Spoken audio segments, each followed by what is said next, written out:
क्या ज़ोया बताएगी सिया को कि अवनी ने उसके साथ क्या करने की कोशिश की, या ये बात वो आरवी और काशवी से शेयर करेगी? तो देखने के लिए देखिए जुनून। एंड मैं आपकी स्टोरी टेलर गायू पटेल। तो आते हैं, प्रकट होते हैं अपनी स्टोरी पे। पिछले पार्ट में आपने देखा था कि जो ज़ोया होती है वो सिया को कार में बैठाती है एंड वहाँ से सीधे स्कूल से निकाल लाती है सीधे घर के लिए।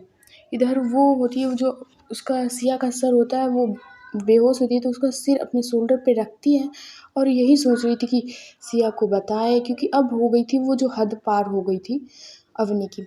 तो वो बस यही टेंशन में थी कि सिया सिया को बताया जाए या नहीं बताया जाए। और वो कार की साइड से एक बॉटल उठाती है, वाटर बॉटल, एंड उसके फेस पे पानी की कुछ छींटे डालती है। बट सिया को अभी भी होश नहीं आ रहा था। वो 2-3 बार ऐसा करती है। अब सिया की आंखें होती हैं वो थोड़ी थोड़ी सी खुलती हैं एंड बट उसको अभी कुछ साफ नहीं दिख रहा था। वो उसके आंखों के आगे अभी भी धुंधला धुंधला था। सिया को अभी भी जोया का फेस क्लियर नहीं दिख रहा था। इधर थोड़ी देर बाद जो जोया होती है वो एक हैंकी लेती है एंड सिया के फेस पे जो पानी था उसे पोंछती है। और जैसे ही सिया को सब क्लियर दिखने लगता है जोया का फेस, वो देखती है कि वो अभी कार में है। एंड वो पूछती है कि हम लोग कार में क्यों हैं, और हम लोग कार में कब आए, और हम लोग स्कूल में क्यों नहीं है। वो क्वेश्चन पूछना स्टार्ट कर देती है। इधर जो जोया होती है वो कहती है कि सिया रिलैक्स, पहले तो रिलैक्स हो जाओ। तुम सो गई थी सिया, सो गई थी तुम, इसीलिए मैंने सोचा कि चलो अब घर चलते हैं। इधर जो सिया होती है कहती कि बट मैं सो गई थी तो तुम्हें जगा देना चाहिए था ना, अभी फेयरवेल पार्टी कहाँ कंप्लीट हुई है, अभी फेयरवेल पार्टी चल रही हो कोई। तो इधर जो जोया होती कहती कि सिया, हम लोगों ने ऑलरेडी, तुमने खाना खा लिया था ना, अब तो वैसे भी गिफ्ट 12th वालों को मिलना था, तुम्हें नहीं मिलना था, तो तुम इतना चिंता करियो। तो जो सिया होती कहती अरे यार इतना तैयार होके गए थे तो पूरी पार्टी तो एंजॉय करने देती, मैं सो गई थी, बेहोश नहीं हुई थी जो तुम मुझे उठा ले आई हो यहाँ। तो जो जोया होती है वो एक बार फिर से देखती है सिया की तरफ और कहती है कि just shut up okay. And मैं इसलिए ले आई क्योंकि अब पार्टी लगभग ओवर होने वाली थी एंड तुम खाना वाना सब खा चुकी थी एंड तुम थक भी गई थी थोड़ी सी, तभी मैंने सोचा कि कार में अब सीधे घर चलते हैं। इधर जो सिया होती है वो अब चुप बैठ जाती है एंड जो जोया होती है उसने अभी सिया को कुछ नहीं बताया होता कि अवनी ने उसके साथ बदतमीजी की थी एंड ऑल। एंड जो सिया होती है उसे भी याद आता है कि अवनी उसके साथ बैठी थी। इधर जो सिया होती है वो कहती है कि जोया, अवनी मेरे साथ बैठी हुई थी एंड तुम तो गिफ्ट लेने गई थी, गिफ्ट दे आई मैम को। इधर जो जोया होती है वो कहती है कि पहली बात तो अवनी का नाम जपना ना तुम बंद करो।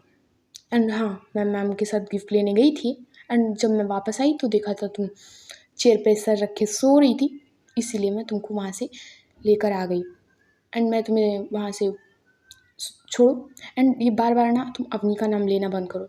इधर जब सिया देखती कि जोया ज़्यादा ही गुस्से में है तो वो कहती क्यों यार, अवनी का नाम क्यों ना ले, और तुम कुछ हुआ है क्या, लड़ाई हुई है क्या। इधर जो जोया होती है कहती प्लीज़ अब बात करना बंद करो एंड सीधे चलते हैं घर। तो जो सिया होती है वो अपना मुंह बंद कर लेती है एंड वो चुपचाप बैठी हुई थी। इधर जोया देखती है कि सिया थोड़ी सी नाराज़ हो गई है।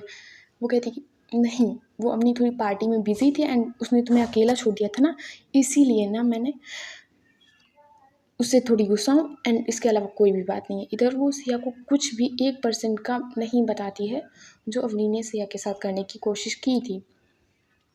इधर जो अब आते हैं थोड़े समय पहले अवनी पे। इधर जब जोया और सिया और रोहन रूम से बाहर निकल गए थे, इधर जो अवनी होती है वो भी अपने सिर को टाइटली पकड़ती क्योंकि उसके सिर से ब्लीडिंग हो रही थी, थोड़ी थोड़ी सी ब्लीडिंग हो रही थी, उसके सर पे अच्छी खासी चोट लग चुकी थी जोया के धक्का मारने की वजह से।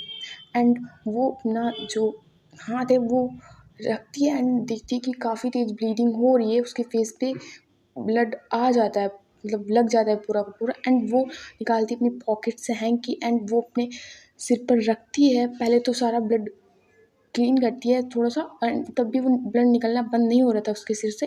एंड वो हैंकी था वो लगाती है अपने सिर पे एंड वो धीरे धीरे बाहर जा रही थी, क्योंकि उसके अंदर इतनी भी एनर्जी नहीं बची थी कि वो अब बहुत धीरे धीरे जा रही थी, कहीं बीच बीच में रुक जाती, क्योंकि उसके सर में बहुत तेज पेन हो रहा था।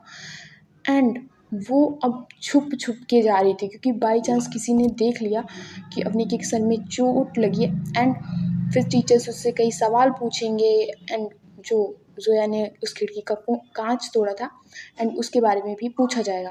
तो इधर जो होती है अवनी, वो छुप छुप के जा रही थी कि किसी पे उसकी नज़र ना पड़े, एंड वो सीधे निकल जाती है छुप छुप के स्कूल के बाहर, एंड सीधे बैठ जाती है कार में जाके। इधर जो ड्राइवर होता है वो देखता है अवनी की ओर और कहती है, बेबी क्या हुआ, मतलब जोया मतलब अवनी, बेबी क्या हुआ। इधर जो अवनी होती है वो घूरते हुए देखती है उस ड्राइवर की ओर, कहता है हॉस्पिटल ले चलो चुपचाप। एंड इधर जो ड्राइवर होता है वो तो अवनी का नेचर जानता था कि कहीं फिर से इसको गुस्सा आ गया एंड कुछ चला के मार दिया तो हालत ख़राब हो जाएगी। इधर ड्राइवर भी अब कुछ नहीं पूछता, एंड वो सीधे उसके जो पापा थे अवनी के, विनोद, उनको करता है कॉल, एंड वो धीरे से बता देता है। इधर जो अवनी थी उसके सिर में पेन हो रहा था, तो ड्राइवर की तरफ ज़्यादा ध्यान नहीं दे रही थी, एंड उसे जोया पे गुस्सा आ रहा था कि उसके मन में तो चल रहा था कि जोया अब तो तुम गई, बिल्कुल मौत के दरवाजे पे खड़ा कर दूंगी मैं तुम्हें। इधर उसके दिमाग में इतना गुस्सा भर चुका था कि जोया अगर अभी उसके सामने होती तो उसको ही मार डालती लड़की। एंड वो ड्राइवर जो होता है वो उसके पापा के पास फ़ोन करता है, एंड इतना कह देती कि सर अवनी मैम के सिर पे चोट लग गई है। इधर जो उनके पापा होते हैं वो कहते हैं कि अब कौन से हॉस्पिटल ले जा रहे हो। इधर जो वो ड्राइवर होता है वो नाम बता देता है, एंड उसके पापा भी वहीं पहुंचने वाले होते हैं। इधर अवनी भी होती है, वो भी हॉस्पिटल थी, वो पहुंच गई थी। तो वो हॉस्पिटल के अंदर जाती है, एंड अब ये लोग बच्चे हैं तो क्या हुआ, एंड वो जाती है एंड सीधे वहाँ पे एक नर्स थी, वहाँ पे हॉस्पिटल के बाहर थोड़ी मतलब हॉस्पिटल के अंदर वो नर्स थी, एंड वो उसके पास जाती है एंड कहती कि बैंडेज करवाना है। मतलब ये लड़की देखो इसके सिर में चोट लगी है, यहाँ हमको तो रो रो कर मर जाते हैं मतलब, और इसको देखो कितने अच्छे से कह रही है कि बैंडेज करवाना है, ऐसा तकलीफ़ नहीं हो रही है इसे। एंड वो जाती है, वो नर्स होती है, वो तो मतलब इतनी छोटी सी बच्ची, मतलब छोटी सी नहीं, इतनी बच्ची, और देखो कितनी इतनी ब्लीडिंग हो रही है तब भी कह रही है, इतनी सीरियस कह रही कि बैंडेज करवाना है। एंड वो नर्स होती है वो जल्दी जल्दी जाती है एंड कॉटन लेती है बहुत सारा, एंड उसके सिर पे रखती है एंड फिर हटाती है। वो पूरी कॉटन ना गीली हो गई थी, एंड अब वो उसके बैंडेज कर देती। इधर उसके पापा भी अवनी के पहुंच गए होते हैं एंड पूछते हैं कि चोट कैसे लगी। इधर जो अवनी होती है कहती कि बस डेकोरेशन करवा रही थी तो थोड़ी सी लग गई। इधर जो उसके पापा होते कि स्कूल में तुम्हें चोट लगी है, तुम यहाँ बैंडेज करवाने आई हो, तुमने रियल में किया क्या है। इधर जो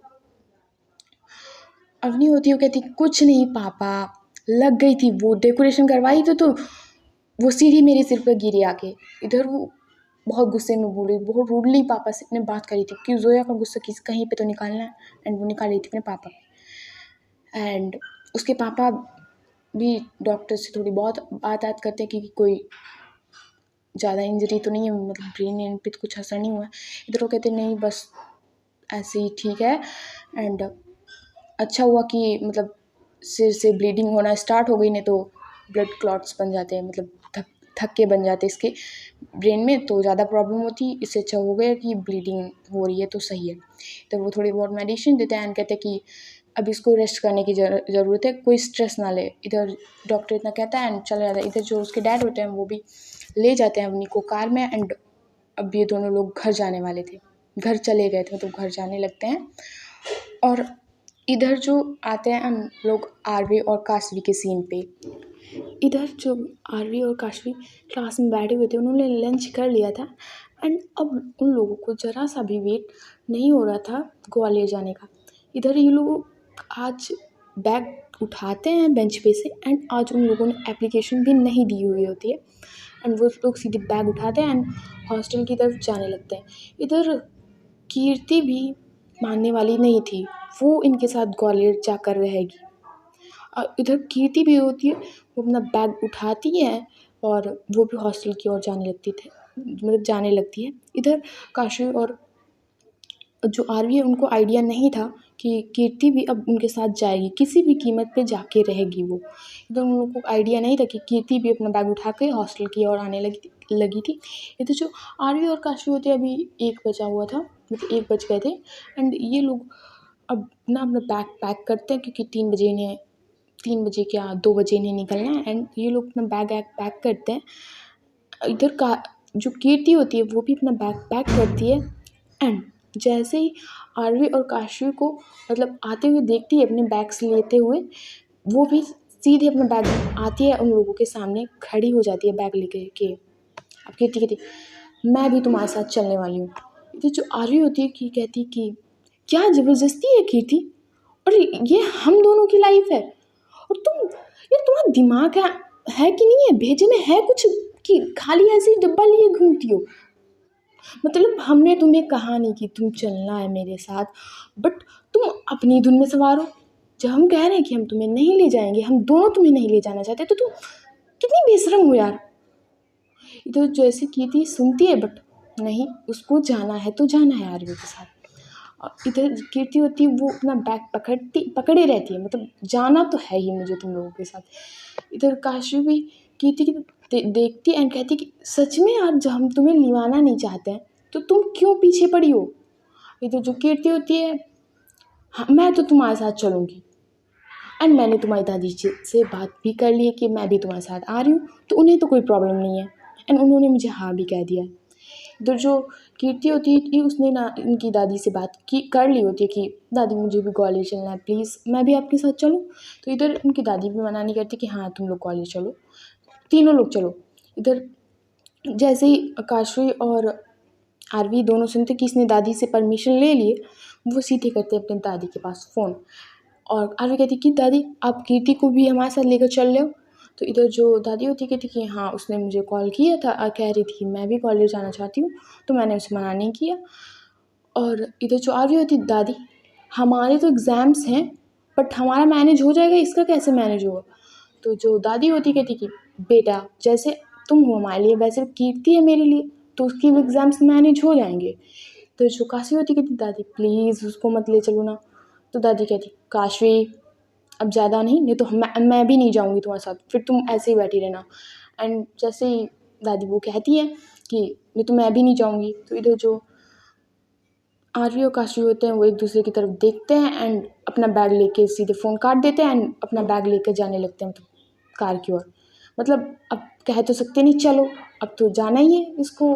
तो वो लोग अपना बैग लेके, इससे कुछ कहते भी नहीं कि चलो वगैरह वगैरह, एंड वो सीधे कार की तरफ जाने लगते हैं।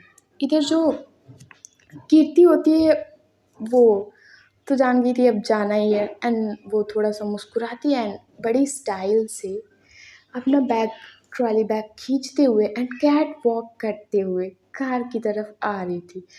एंड ये सीन आरवी और काशवी दोनों देख रहते हैं। तभी जो आरवी होती है वो कहती है कि ये लड़की हमें मरवाएगी, ये लड़की हमें ग्वालियर में अच्छे से मरवाएगी। तो जो काशवी होती है कहती है कि इसकी चाली से पता चल रहा है कि ये लड़की हमारा अच्छे से कटवाएगी, वहाँ से ये ब्रेकअप करवाएगी हमारा। तो जो आरवी होती कहती कि तेरा पैचअप ही कब था जो ब्रेकअप हुआ। इधर जो काशी होती है वो आरवी की तरफ देखती है कि एक तो बनती नहीं है और ये बनने भी नहीं देगी।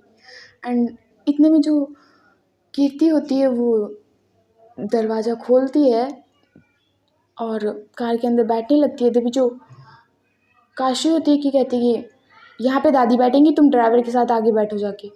एंड जो कीर्ति होती है वो क्या ही कर सकते, तो बिन बुलाए मेहमान की तरफ जाना भी है इन दोनों के साथ।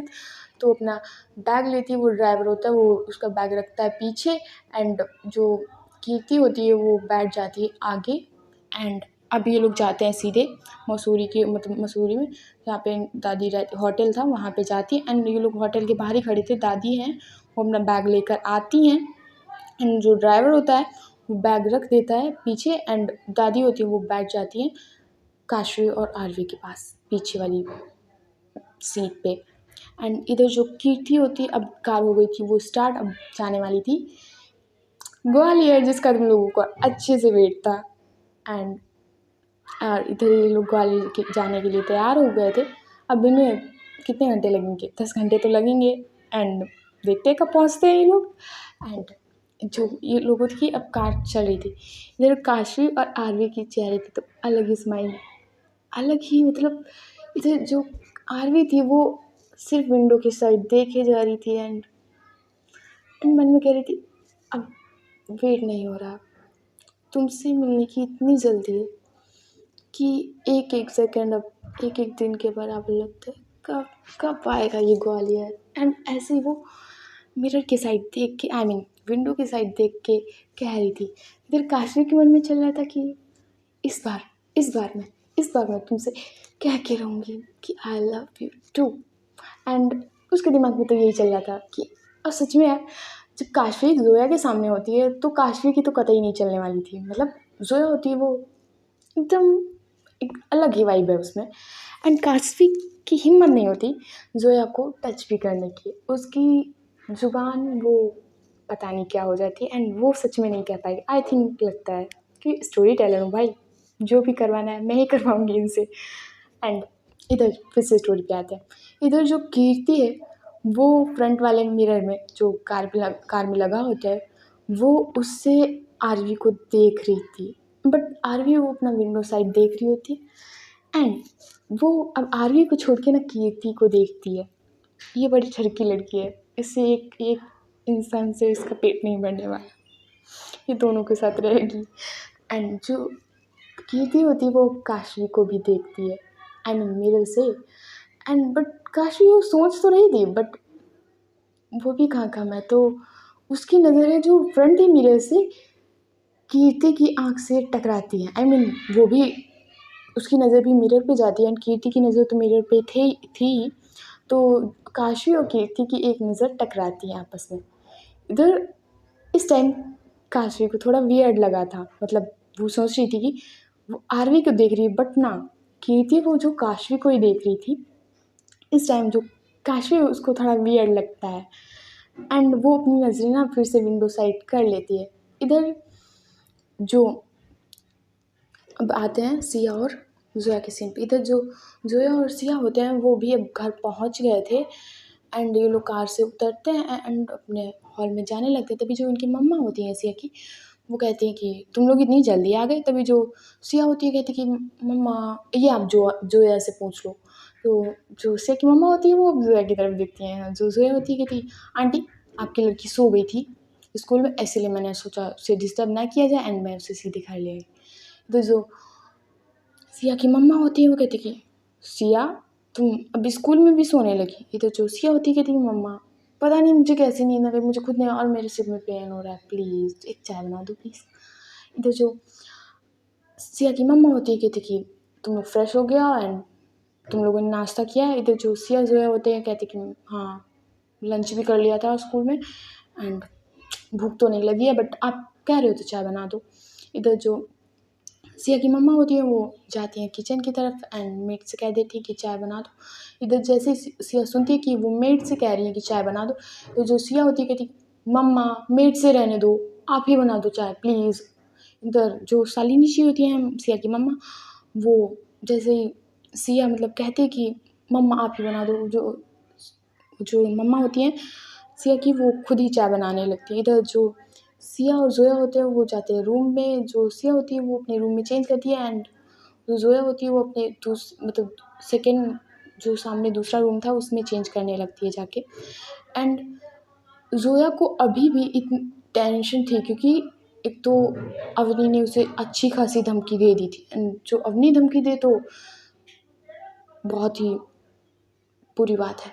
एंड उसको बहुत ही टेंशन हो रखी थी एंड वो चाहती थी कि मैं सिया को सब बता दूं कि अवनी उसके साथ क्या करना चाहती है। बट उसकी भी अभी इतनी हिम्मत नहीं थी कि वो अवनी सिया को बता दे कि अवनी उसके साथ क्या करना चाहती है। एंड वो सोच रही थी कि बताऊं कि नहीं बताऊं। उसके दिमाग में अभी भी यही चल रहा होता है। इधर जो अवनी थी वो हॉस्पिटल से सीधे निकलती है एंड कार का दरवाज़ा बहुत तेज़ बंद करती है एंड जो उसके डैड बैठे हुए थे उसी के पास में वो कहती है अवनी ये गुस्सा थोड़ा कम करो और चुपचाप शांति से बैठो। इधर उसके पापा तो जानते थे इसने कुछ लड़की ने तो कांड किया है, क्योंकि स्कूल में चोट लगती जब डेकोरेशन किया तो वहीं उसकी बैंडेज वैंडेज हो जाती, एंड ये इतनी गुस्से में नहीं आती हॉस्पिटल सीधे। और इधर वो तो जानते हैं कि इस लड़की ने कुछ कांड तो ज़रूर किया है, बट वो नहीं जानती थी कि इसने क्या कांड किया है एंड ये आगे क्या करने वाली है। तो इधर जो अवनी होती है वो बस जोया को मन में गाली दिए जा रही थी, दिए जा रही। इतना गुस्सा उसके लिए, जोया के लिए भर गया था मन में, क्योंकि जोया ही वो लड़की थी जो जब से आई थी सिया की ज़िंदगी में उसने अवनी की ज़िंदगी को तबाह कर रखा था। मतलब तब से अवनी और सिया के बीच में जो फ्रेंडशिप थी उसके बीच में दीवार जोया बनी बैठी है। वो उसके दिमाग में अब पूरी तरह घुस चुका था आज के इंसिडेंट को लेकर और भी। एंड वो अब सीधे पहुंच जाती है घर एंड कार का दरवाज़ा खोलती है बहुत जल्दी जल्दी, एंड वो उसे बहुत तेज बंद करती। इधर अवनी के पापा को गुस्सा तो बहुत आता है, बट वो क्या कर सकते, एक तो इकलौती लड़की है, पूरा बिजनेस उसी के, मतलब इकलौती होती है तो उसकी जितनी भी गलतियाँ कर लो वो पापा से बहुत प्यार करते हैं। ये पापा मम्मी सब लोग, इकलौती लड़की हो तो ऐसा ही होता है, ये इकलौता लड़का हो तो सर पे ही चढ़ा के बैठाते हैं। यही हाल अवनी का हो रखा था। कुछ भी गलती हो, कभी कभी उसके पापा उस पर हाथ, मतलब एक तो थप्पड़ जड़ देते थे जब किसी को हार्म करती थी बहुत ज़्यादा। बाकी जो उसकी मम्मी थी वो कभी कभी साइड ले लेती थी क्योंकि बच्ची है क्यों मारना, एंड यही था उन लोगों का। तो जो वो भी उनके पापा होते हैं वो भी गुस्से में जाते हैं, बट अवनी होती है वो उसके सिर पे जैसे ही मतलब हॉल में एंटर करती है उसकी मॉम देखती है कि उसके सिर पे चोट लगी है, वो आती है सिया के पास एंड उसका फेस होती है होल्ड होल्ड करती है जल्दी जल्दी आके, एंड कहती है बेटा ये चोट कैसी लगी। जो अवनी होती है उनका हाथ ऐसे ना फेस पे से दोनों। इधर जो अवनी होती है वो सीधे जाती है अपने घर के अंदर एंटर करती है, एंड वो हॉल से चलते हुए जा रही थी, एंड उसकी मॉम जो अवनी की मॉम होती है उनकी नज़र पड़ती है अवनी पे। तो वो देखती हैं कि अवनी के सिर पे ना बैंडेज हो रखा था, एंड वो आती है सीधे अवनी के पास एंड उसके फेस को होल्ड करती हैं और कहती बेटा ये चोट कैसी लग गई।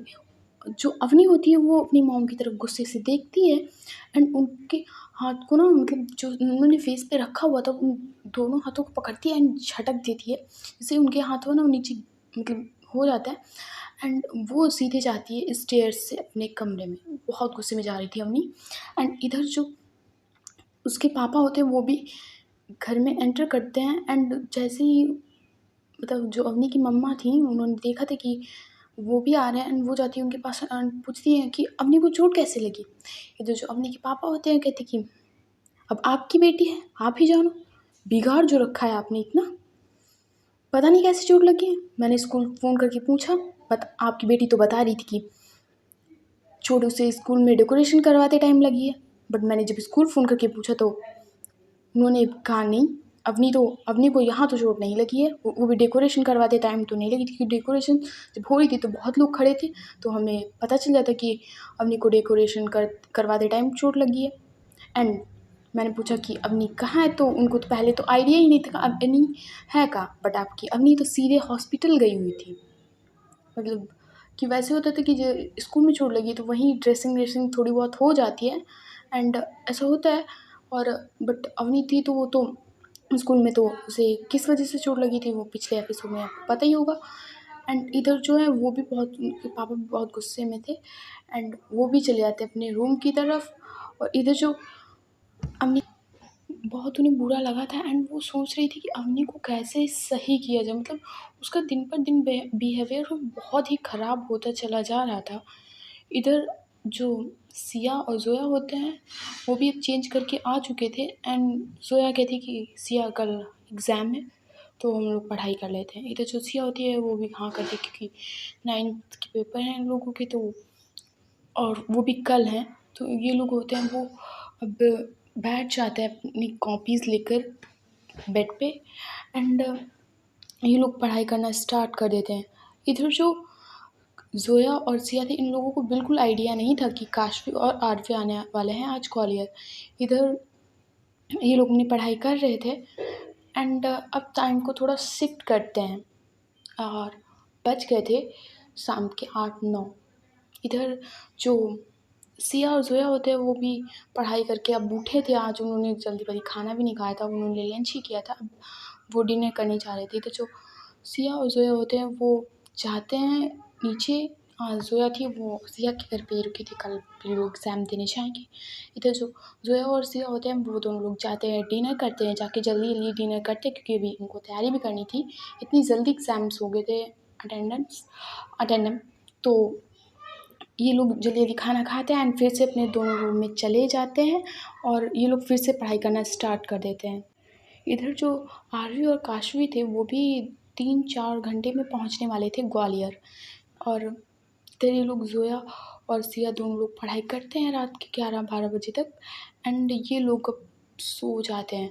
इधर अनिरुद्ध के पास जो सिया के पापा होते हैं उनके पास आता है फ़ोन एंड ये लोग जो मतलब ग्वालियर था वहाँ से जो दादी थी उनकी मतलब वो बताती है कि हम लोग यहाँ पे हैं एंड कहाँ आना है। इधर जो अनिरुद्ध होते हैं वो कहते हैं कि आंटी जी आप वहीं रुकिए हम आते हैं। इधर वो भी जाते हैं मतलब अब शाम के 12 बज गए थे। जो सिया और ज़ोया थे वो भी सो गए थे एंड जग रहे थे तो बस जग रहे थे। सिया की मम्मी जग रही थी एंड सिया के पापा जग रहे थे एंड सिवाय भी सो गया था। और वो जाते हैं, ये दोनों लोग जाते हैं इन लोगों को लिवाने। इधर ये लोग बताते हैं कि हम लोग कहाँ पे हैं एंड कहाँ पे इन लोगों को आना है। तो जो अनिरुद्ध होते हैं एंड शालिनी जी होती है सिया की मम्मी पापा वो जाते हैं इन लोगों को लिवाने एंड ये लोग अब मतलब पहुँच गए थे इन लोगों के पास। इधर जो काशवी और आरवी की दादी होती हैं वो उतरती हैं कार से एंड अनिरुद्ध और शालिनी भी उतरते हैं कार से एंड वो जाते हैं सीधे दादी जी के पास एंड उनके पैर छूते हैं। और क्योंकि दादी थी मतलब मम्मी जैसी थी तो ये दोनों लोग जाते हैं पैर छूते हैं एंड जो होती हैं उनकी दादी होती है आरवी और काशवी की वो भी इन्हें आशीर्वाद देती है एंड हाल चाल थोड़ा वहीं खड़े खड़े ये लोग पूछते हैं। एंड जैसे ही इधर आरवी और काशवी भी कार से उतरते हैं एंड अनिरुद्ध जो मतलब सिया के पापा थे उनकी नज़र जाती है इन दोनों पे एंड कहते हैं कि ओहो बिल्कुल जीविका भाभी की तरह लगती है ये। मतलब आरवी को कह रहे थे कि ये आरवी बिल्कुल जीविका भाभी की तरह लगती है एंड जैसे ही आरवी के कान में अपनी मॉम का नाम पड़ता है उसके लिटरली थोड़े बहुत मतलब इमोशनल हो जाती है क्योंकि उसे मम्मा की याद आने लगी थी। तो इधर जो ये लोग होते हैं फिर से अपनी अपनी कार में बैठते हैं। जो दादी थी वो बैठी थी अनिरुद्ध की कार में आई मीन शालिनी जी के पास एंड कह रही थी कि आरवी तुम भी आ जाओ, काशवी तुम भी आ जाओ बट ना, आरवी और काशवी अपनी कार में ही आते हैं। एंड इधर पहले अनिरुद्ध की कार थी मतलब सिया के पापा की कार चला रहे थे वो एंड पीछे पीछे ड्राइवर आ रहा था दूसरी कार लेकर। इधर ये दोनों लोग पहुँचते हैं सीधे घर। अभी अनिरुद्ध और शालिनी ने खाना नहीं खाया होता है एंड ये लोग लगवाते हैं मतलब जो सर्वेंट थे वहाँ से कहते हैं कि खाना लगाओ। इधर ये लोग होते हैं ये सब लोग जाते हैं अपने अपने रूम में। जो काशवी और ज़ोया थे वो एक रूम में सोने वाले थे। आई मीन सॉरी काशवी और आरवी। इतनी जल्दी क्या है तुम लोग को रोमांस की।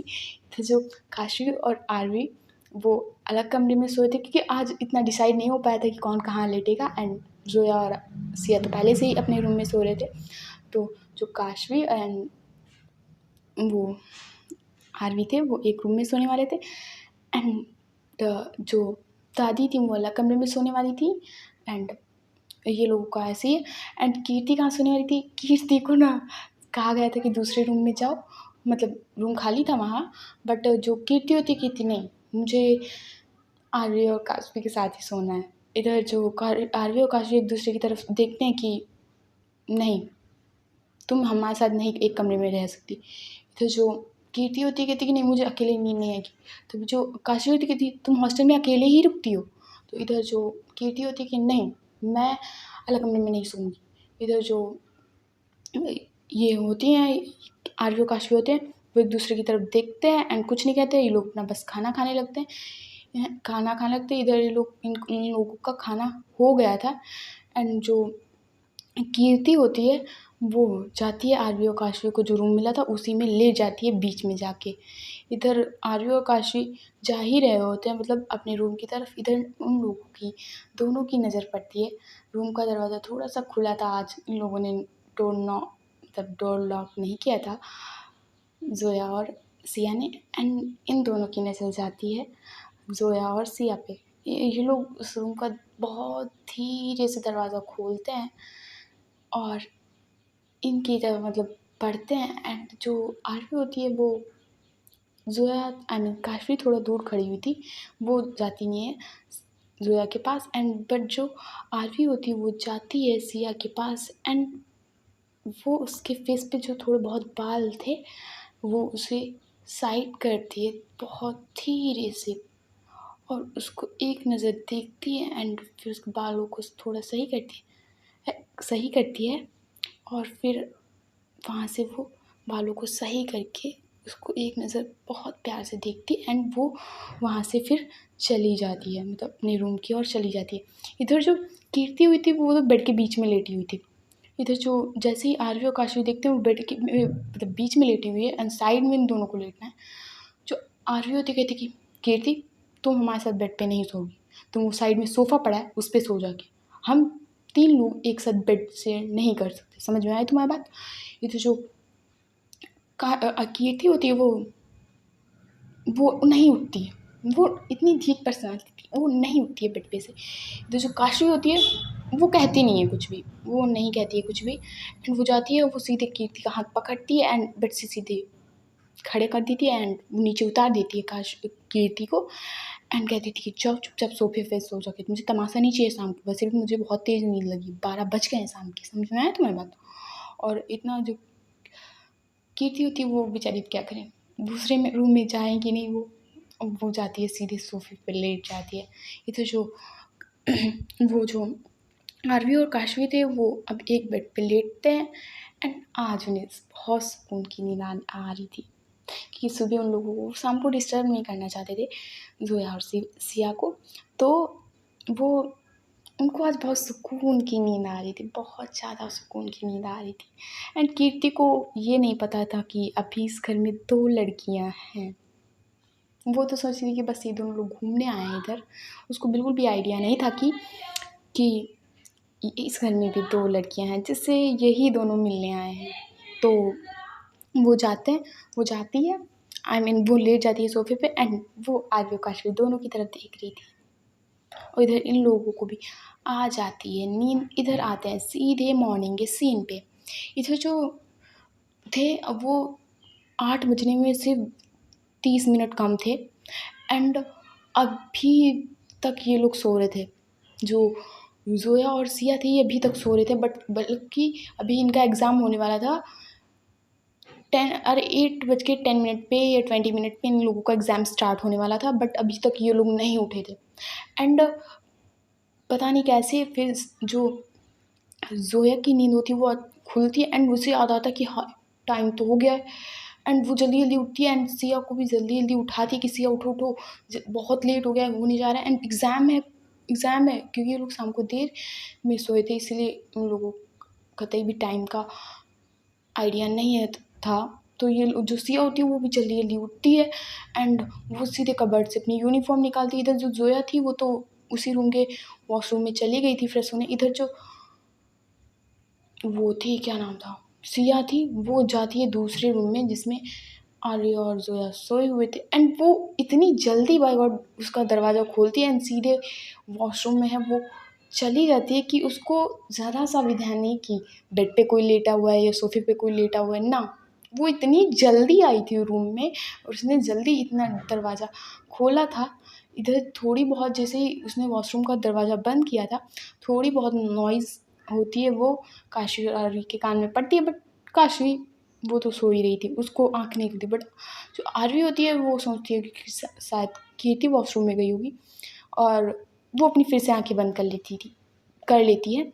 एंड इधर जो वो सिया थी उसका नहाने का मूड तो सच में नहीं था आज, कि एक तो लेट हो गया है बट ना, और उस ऊपर से नहाना है और ऊपर से टाइम भी नहीं है, बट क्या कर सकते, आज पेपर था तो मंदिर में घंटा भी तो बजाने जाना है, मंदिर में घंटा भी तो बजाना है। वैसे तो कभी पूजा नहीं करनी होती है, बट एग्ज़ाम्स हों तो टीका वीका लगा के जाना है मुझे। तो ऐसे ही उसके दिमाग में चल रहा था, उसका मन तो नहीं था कि नहाना है, पर एग्ज़ाम्स हैं, ऊपर से इतनी जल्दी हो गए थे तो वो नहा के जाने वाली थी आज। एंड वो जल्दी जल्दी नहाती है और फिर वो जल्दी जल्दी वॉशरूम से निकलती है। एंड उसने भी बाथरॉब पहना हुआ था, यूनिफॉर्म ले तो गई थी बट उसने पहनी नहीं थी, वो ड्रेसिंग टेबल के सामने पहनने वाली थी। एंड अब उसकी नज़र जाती है आरवी पे एंड सी सॉक्ड बिकॉज उसको इतना सा भी आइडिया ना थी कि ये दोनों आने वाले हैं। एंड देखती है इधर जो काशवी, उधर देखती है सिया की काशवी भी लेटी हुई है एंड वो भी बाथरोब में है। तो वो जो होती है वो सीधी बाथरूम के अंदर घुस जाती है। एंड अब वो सोचेगी क्या करें, मैं क्या करूँ, मतलब एक तो सरप्राइज ऊपर से soft, I don't know what is combination. And वो इधर जो सिया होती है वो जल्दी जल्दी जाती है बाथरूम के अंदर एंड अपनी पीठ को लगाती है वॉल से। एंड वॉल लिटरली बहुत ठंडी थी कि फरवरी का महीना चला एंड जो वॉल पे आपकी बॉडी टच हो तो बाय गॉड क्या करंट ऐसा लगता है। एंड सिया को ना वही करंट जस्ट फील हो रहा था। एंड वो अपने जो हाथ है वो अपनी माउथ की तरफ ले जाती है एंड अपने माउथ पे रखती है एंड थोड़ा सा स्माइल करती है बिकॉज आरवी को देख के ना उसके फेस पे बहुत अच्छी सी स्माइल आई थी। एंड वो बहुत खुश थी क्योंकि अलग सी फीलिंग होती है ये वाली, मतलब जिसका आइडिया ना हो और आप उसे देख लो तो बाय गॉड क्या फीलिंग होती है। एंड वो बाथरूम में पहले यूनिफॉर्म पहनती है एंड अब थी जो आरवी की आँख खुल चुकी थी। एंड जितनी जल्दी वो सिया बाथरूम में गई थी एंड जितनी जल्दी उसने दरवाज़ा नॉक किया था उतने में शायद थोड़ी बहुत नज़र उसकी आरवी पे पड़ गई, आई मीन सिया पड़ गई थी कि ये सिया है, क्यों बिकॉज जो कीर्ति थी वो तो सो रही थी। इधर जो सिया होती है वो बाथरूम का दरवाज़ा जैसे खोलती, उसका तो मन नहीं था कि दरवाज़ा खोलूँ और मैं बाहर जाऊँ, आई मीन मन तो था बट उसे शर्म आ रही थी कि हाय कैसे जाऊँ मैं। इधर जो वो होती है सिया होती है वो दरवाज़ा खोलती है एंड आरवी की नज़र थी वो बाथरूम की और ही थी, मतलब वॉशरूम डोर की और ही थी। एंड जैसे ही सिया वहाँ से निकलती है एंड जो सिया की नज़र है वो भी आरवी पे जाती है एंड आरवी की नज़र भी सिया पे जाती है। एंड आरवी थी वो भी लेटी हुई थी। एंड जो सिया है वो बाथरूम का धीरे से दरवाज़ा उसने खोला था एंड वो अब चल के आ जा रही थी। इधर जो आरवी होती है वो बेड पे से धीरे से उठती है और जाती है सिया के पास, एकदम जाती है एंड कहती कि बोलना भी नहीं है, इतनी नाराज़ हो कि बोलना भी नहीं है। एंड जैसे ही सिया सुनती है, मतलब इतने अच्छे से बोला था कि बोलना भी नहीं है, इतनी नाराज़ हो क्या। जो सिया होती है वो कहती कि नहीं नाराज़ नहीं हूँ, पर आपको बता देना चाहिए था कि आप आ रहे हो। एंड जो आरवी होती कहती कि मैंने तुमसे कहा था कि ये आप कहना बंद कर दिया करो। तो जो सिया होती है वो कहती कि आरवी, मतलब आरू नहीं कहती वो, कहती हाँ तुमको बता देना चाहिए था कि आरवी तुम आ रही हो। इधर जो आरवी होती है कहती कि अभी तो इतना प्यार से बोली थी, अब इतना रूडली क्यों बोल रही हो। इधर जो सिया होती कि रूडली नहीं, मेरा एग्ज़ाम है मुझे जल्दी जाना है तो बाय, छुट्टी में मिलते हैं। इधर जो आरवी होती है वो भी एक नज़र देखती है सिया को, कहती बाय जल्दी आना, ओके आई एम वेटिंग। इधर जो सिया होती है वो इतना कहकर निकल जाती है एंड अब आरवी को नींद नहीं आने वाली थी। इधर वो होती है वो सिया आई मीन काशवी को उठाती है कि कहती है चलो नीचे नहीं चलना है। इधर जो काशवी होती है कहती अभी इतनी जल्दी, ओए हमें स्कूल नहीं जाना है और ये अब थोड़ी देर रेस्ट करने दो, वहाँ तो हम लोग उठते ही थे जल्दी बट मुझे रेस्ट करना है। इधर जो वो आरवी होती कहती कि नीचे जोया है। जो जैसे ही काशवी ये सुनती है कि नीचे जोया है वो झट से उठती है एंड बेड से खड़ी होती है एंड कहती कि अभी मैं फ्रेश होके आ रही हूँ। एंड आरवी होती है वो उसकी तरफ देख के हंसती है एंड वो भी अपने बैग से कपड़े निकालती है। और जैसे ही मतलब काशवी तो फ्रेश होके आ गई थी, थोड़ी देर बाद जो वो आरवी भी होती है वो फ्रेश होने चली जाती है। बट इतने में होता है ना, ये जो जोया और सिया होते हैं ये खाना खा के बस जाने वाले थे, क्योंकि उन लोगों को खाना हो गया, जब तक ये फ्रेश होते हैं तब तक ये लोग तो तैयार हो चुके थे। एंड इन लोगों को सिर्फ खाना खाने और अपने बाल बांधने थे। इतने में जो होती है, ये लोग खाना खा चुके होते हैं जब तक आरवी और काशवी फ्रेश होते हैं। वो बस जाने वाले थे, इतने में जो आरवी और काशवी होते हैं वो नीचे उतरते हैं। इधर जो ज़ोया थी उसको तो बता दिया था सिया ने कि ये दोनों लोग आए हुए हैं, बट अभी कीर्ति का कोई आइडिया नहीं था कि वो भी महारानी सोफे पे पहले ही सो रही हैं। इधर जो ये दोनों होते हैं ये भी नीचे आते हैं एंड ये लोग बस जाने वाले थे। तो जो मतलब आरवी और काशवी आते हैं ज़ोया के पास, कहते कि इतनी जल्दी जा रही हो, कम से कम नाश्ता तो कर लेना चाहिए था हमारे साथ। तो इधर जो ज़ोया होती है वो कहती है, ये बात आरवी ने कही होती है, बट ज़ोया कहती है कि सॉरी डियर बट हमें एग्ज़ाम्स देने जाना है, हम आपकी तरह फालतू नहीं हैं। एंड ये बात ना लिटरली आरवी को ख़राब लगती है। मतलब ये बात सिया ने कही होती तो अच्छा होता, बट ज़ोया ने कही तो उसे थोड़ा-सा ख़राब लगता है। एंड इसकी जवाबदारी में हमारी काशवी तो है इसको जवाब देने के लिए। एंड कहती कि ओए हम फालतू नहीं, समझ में आया? हम बस इतना चाहते थे कि आप हमारे साथ लंच करें।